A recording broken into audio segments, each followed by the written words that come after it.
Welcome to my mini vlog here in Sorsogon. Dahil dito na nga namin, tara let's go, ligo tayo. Ito talaga yung magandang outing, yung natutuloy na lang kahit wala kang kabalak-balak. Kasi yung mga pinagpaplanuhan, minsan hindi talaga natutuloy. Tara, pasukin natin yung sayo. Charot. Dito nga pala kami napadpad sa Valley View Resort House. Yung tipong bukana pa lang, nature lover ka na. Nakikita yung mga bundok na yan, yan yung next target naming akyatin. At dahil nga libre tayo, ay wala tayong babayaran. Maraming salamat paring Helshin at sa iyong pamilya. Ito yung tipong, yung vlog na lang talaga ang bag ko. Apakaswerte naman talaga. At dito nga excited na ako makita yung pool kung gaano kaganda.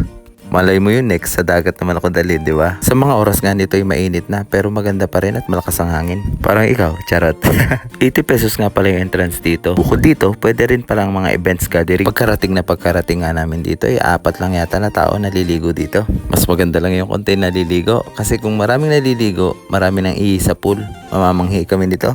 Pag nakarating talaga kayo dito, napaka-instagrammable ng view. Yung tipong kahit single ka, basta nature lover ka.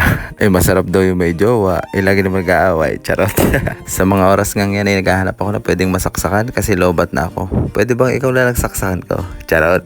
Yung tipong gigising ka sa umaga na wala kang problema tapos ganito kagandang view ang bubungadan mo. Nakikita nyo ba yung bundok na yun? Doon nyo kami makikita sa susunod na vlog.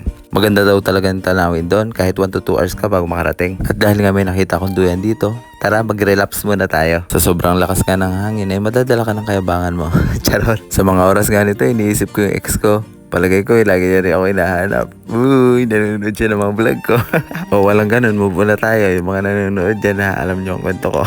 Pag ganitong view, nawawala talaga ang problema ko. Halos pag nakikita ko yung ganitong palayan, tapos may bundok, naalala ko sa Mindoro. Shoutout sa inyo dyan. Miss ko na kayo. Sa mga oras nga ito, habang nagre-relapse kami dito sa magandang view dito, ay nagchat nga pala si Omar. Akala ko kasi nasa jowa niya siya eh. Ay, buti na nga lang nakaabot pa si Omar at chinat kami. Sabi ko nandito kami at nagre-relapse na. Sa mga oras nga yan, ay antok na si paring Helshin. Sabi nga niya, dito daw masarap magkape lalo na sa umaga.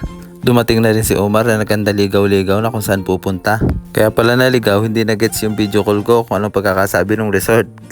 O diba, pagkarating, lub-lub agad, tinatawag na nga nila ako dyan para maligo. Pero ako hindi pa excited maligo kasi nagpipicture at nagbibideo pa ako sa mga view dito. Napakaganda kasi. Mapapasabi ka na lang talaga masarap mag night swimming lalo na sa umaga. Sa mga oras nga yan, naiingit na rin ako. Gusto ko na lumoblob at sumisid. Tara, sisidi kita. Charot lang, di ka na pabiro. Masarap talaga magbabad pag ganito nakainit. At dito ngayon naka-swimming na rin ako. Tinuruan ko si Omar kung paano lumangoy. Sabi nga ni paring Helshin, pwede na kahit lang may aso. Walang yung time-lapse yan. Parang kami mga baby dyan. Puta patal. Mas gusto ko talaga mag-swimming lalo na sa malalim. Yung banda ron kasi mas malalim kaso hindi gumagana. Mas okay dito kaso mababa yung tubig. Sa mga oras nga yan, tinuturuan ko si Omar magpalutang. Kaso lumulubog siya. Bigat kasi ng itlog. Dahil nga matagal lang nakababad ang itlog namin. Tara, umuwi na tayo. Hindi na nga pala kami nagdala ng maraming pagkain dyan dahil busog na rin naman kami.